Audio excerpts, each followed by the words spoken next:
Hey guys, welcome back to my channel that is English Connection with Geet. I hope you all are doing good.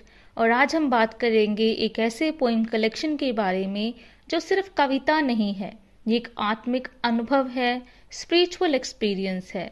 ये collection है Geetanjali bye Rabindranath Tagore.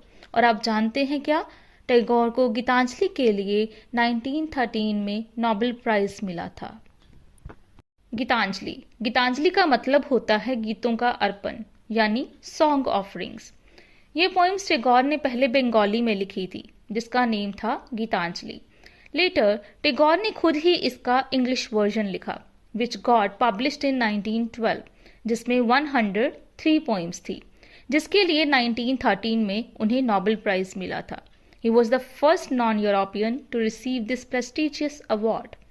ये poem simple language में लिखी गई हैं, पर इनका मीनिंग बहुत डीप और स्पिरिचुअल है। पोएट गॉड के साथ अपने इनर करेक्शन को एक्सप्रेस करता है with love, humility and devotion. अब इनमें स्पेशल क्या है? ये सिर्फ पोइट्री नहीं है, स्पिरिचुअल ऑफरिंग्स हैं जो इंडियन फिलॉसफी और ह्यूमन इमोशन को कनेक्ट करती हैं। ये सोल की इटर्नल तक इनर जर्नी को दिखाती हैं। वी कैन से आत्मा का परमात्मा से मिलन। अब हम बात करेंगे थीम्स की। पोइम्स के थीम्स क्या हैं? Let's take a quick look. First one is spirituality, God के साथ एक आंतरिक रिश्ता। डिवोशन, अपने आप को पूरी तरह से परमात्मा को समर्पित कर देना, गॉड के हवाले कर देना। सिंप्लिसिटी एंड ह्यूमैनिटी, बड़े थॉट्स सिंपल शब्दों में। ह्यूमनिज्म, सभी जीवन के प्रति दया, प्रेम और एकता दिखाना। नेचर, प्रकृति के माध्यम से दिव्यता का एहसास। स्टूडेंट्स, अब हम बात करते हैं गीतांजलि के स्टाइल और फीचर्स की, यानी ये कविताएं लिखी कैसे गई हैं और इनकी खास बात क्या है। फर्स्ट थिंग इज ये लिरिक पोइम्स हैं। सबसे पहले कि गीतांजलि की पोइम्स क्या होती हैं? लिरिक पोइम्स होती हैं, मतलब ये छोटी होती हैं लेकिन बहुत इमोशनल और म्यूजिकल होती हैं। ऐसा लगता है जैसे दिल से निकले हुए कोई गीत हो, एक भावना हो, एक प्रार्थना हो। फ्री वर्स, इन कविताओं का एक और फीचर है फ्री वर्स, यानी इनमें राइम स्कीम या मीटर नहीं होता। कविताएं किसी बंधन में नहीं है, बिल्कुल आज़ाद हैं, जैसे पोइट की आत्मा से सीधी निकल रही हूँ। Next one is symbolism. Tagore ने बहुत सारी नेचुरल चीज़ें यूज़ की हैं, जैसे नदियाँ, फूल, लाइट, प्रकाश, लेकिन ये सिर्फ प्रकृति का वर्णन नहीं है, ये सब सिंबल्स हैं गॉड की प्रेजेंस के लिए। नेचर के जरिए से वो भगवान की सुंदरता और दिव्यता को दिखाते हैं। Next one is tone, meditative and peaceful. In poems का टोन कैसा है? शांत, गहरा और भक्ति से भरा हुआ, पोइट जैसे ध्यान में बैठा हो और खुद से और गॉड से बात कर रहा हो। सो स्टूडेंट्स, ये थी गीतांजलि के लिखने की स्टाइल और उसके beautiful features. Simple words, deep meaning, इसीलिए ये कविताएं हर जनरेशन को इंस्पायर करती हैं।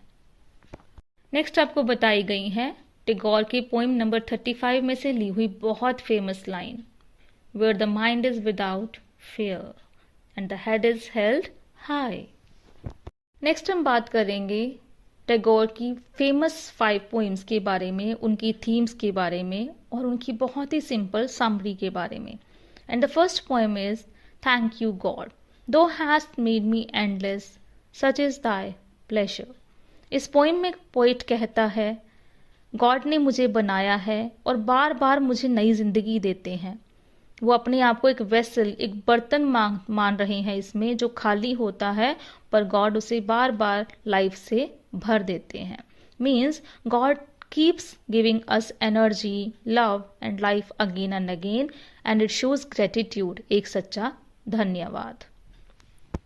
Next poem is poem number 11, God's music, thy music in my life plays on.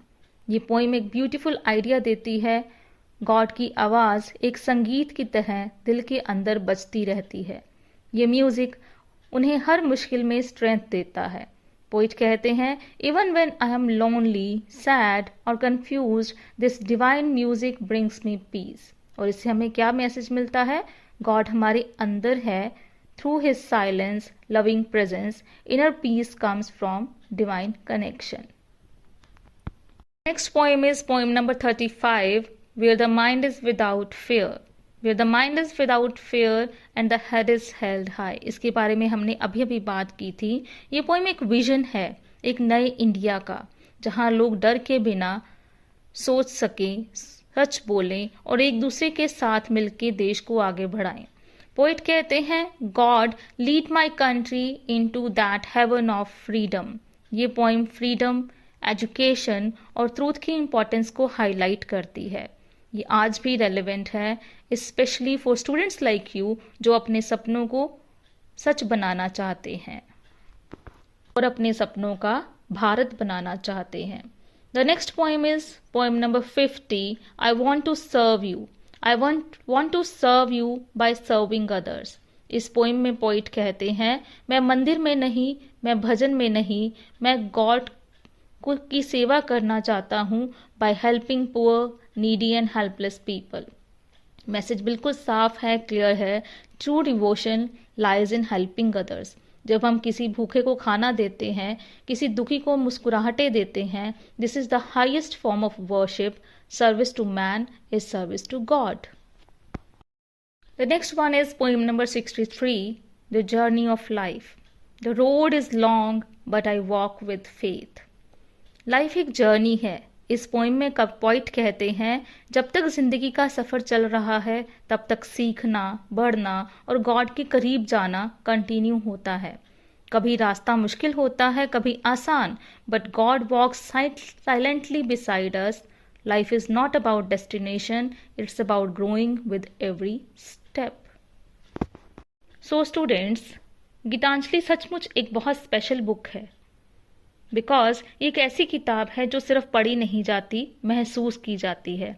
It teaches us, be grateful for life, stay connected with God, help others selflessly, dream big for your country and always keep learning from your journey of life. So quiz time now. Let's check your memory. Ready for a fun quiz? Answer these 5 questions in the comments below. Let's see कौन बनेगा Gitanjali champion. You also get the answers in the answer key at the end of the video. Your first question is, poem 1 में poet God का धन्यवाद, thanks क्यों करते हैं? The second one is, poem 11 में poet के दिल में कौन सी चीज संगीत की तरह बजती रहती है? The third question is, poem 35 में पोइट किस तरह का देश देखना चाहते हैं? Your fourth question is, poem 50 के अकॉर्डिंग पोइट गॉड को कैसे सर्व करना चाहते हैं? And the last question is, poem 63 में जिंदगी को किस चीज से कंपेयर किया गया है? And here is the answer key. You can compare your answers and let me know how many were correct. So students, this was all about Gitanjali written by Rabindranath Tagore. अगर आपको ये वीडियो पसंद आया, प्लीज लाइक, शेयर और subscribe करना मत भूलना. Comments जरूर करें कि आपको कौन सी पोएम सबसे ज्यादा कनेक्ट लगी. सो मिलते हैं नेक्स्ट वीडियो में. तब तक के लिए keep learning, keep feeling and keep growing. Thanks for watching.